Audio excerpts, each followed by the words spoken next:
আসসালামু আলাইকুম প্রিয় মালয়েশিয়ান প্রবাসীরা, আপনারা সবাই কেমন আছেন? আশা করি সকলেই ভালো আছেন। মালয়েশিয়ার প্রবাসীদের বর্তমানে হাহাজারি যেন দিন দিন বেড়েই যাচ্ছে।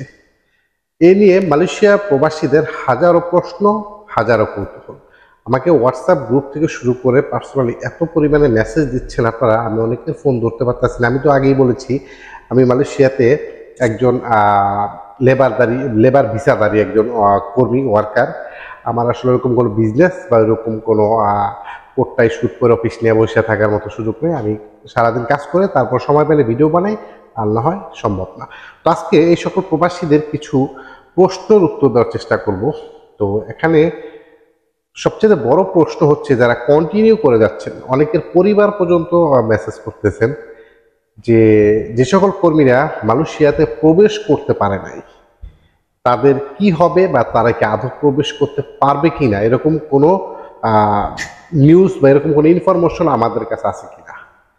এখানে সবচেয়ে বড় কথা হচ্ছে, এটা আসলে আমি কয়েকটা ভিডিওতে বলেছি, মালয়েশিয়া অবস্থানত হাই কমিশনার, বাংলাদেশের প্রধানমন্ত্রী, তারপর মালয়েশিয়া প্রবাসী করার মন্ত্রী, তারা যদি মালয়েশিয়া মন্ত্রীদের সাথে এবং মালয়েশিয়ার প্রধানমন্ত্রীদের সাথে রাজনৈতিক এবং কূটনৈতিক তৎপরতা চালায়, সেই ক্ষেত্রে হয়তোবা কোনো সিদ্ধান্ত আসতে পারে। তো আমরা বিভিন্ন সেক্টর থেকে জানতে পেরেছি, হয়তোবা আগামীকালকে মালয়েশিয়া অবস্থানত হাই কমিশনারের সাথে মালয়েশিয়া ইমিগ্রেশন বা বিভিন্ন প্ল্যাটফর্মের সাথে মিটিং আছে, সেখানে হয়তোবা এই যে সকল কর্মীরা আসতে পারেনি তাদেরকে পুনরায় মালয়েশিয়াতে আসার জন্য যাতে অনুমতি দেয়, এরকম তার একটা প্রস্তাব রাখবে। তো সে প্রস্তাবে ফাইনালি কি আসে পরবর্তীতে আপনাদের বলা যাবে।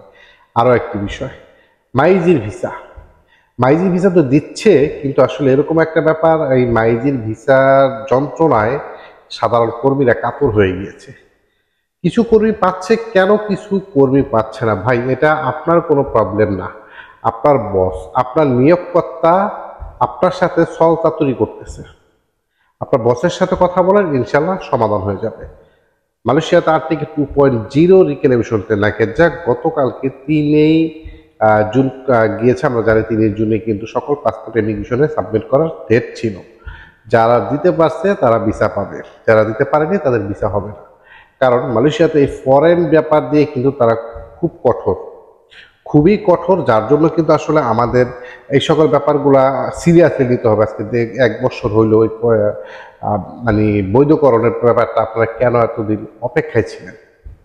অবশ্যই আপনার বসের সাথে সমন্বয় করতে হবে, কিন্তু যা টাকা পয়সা দিয়েছেন হয়তো বা ফেরত পাওয়ার কোনো সম্ভাবনা নেই।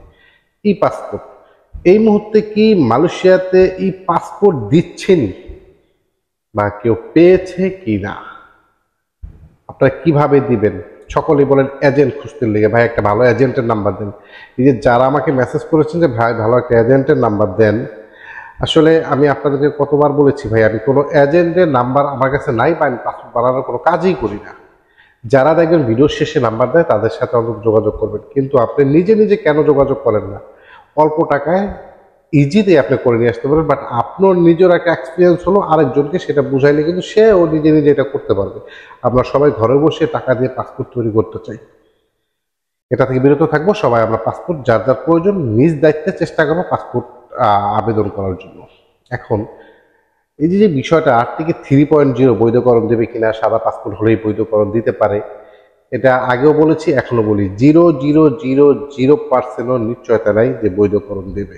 তাহলে সাদা পাসপোর্ট হলেই বৈধকরণ দিতে পারবে, কোম্পানিতে চলে আসেন, এরকম কোনো পন্থা নেই বা এরকম কোনো সিস্টেমে আপনারা কেউ অগ্রসর হবেন না। বড় ধরনের ক্ষতির সম্মুখীন হবেন আপনারা। মালয়েশিয়াতে এর মধ্যে প্রচুর পরিমাণ অপরাধ হচ্ছে, বিভিন্ন স্থান থেকে কর্মী আটক করতেছে। সো এই মুহূর্তে একটু সতর্ক সবারই থাকতে হবে। আর যদি বৈধকরণের কথা বলে কোথাও নিয়ে থাকে, আপনার কাছ থেকে টাকা নেবে, আর সেই টাকা আপনি কোনোদিনই উঠাতে পারবেন না। তো এই ছিল আজকে অল্প কিছু প্রশ্ন উত্তর। তো আশা করি যারা প্রশ্নগুলো করেছিলেন তাদের অনেক কাজে দেবে। ধন্যবাদ। দেখা হবে আগামীকাল নেক্সট কোনো ভিডিওতে। আসসালামু আলাইকুম।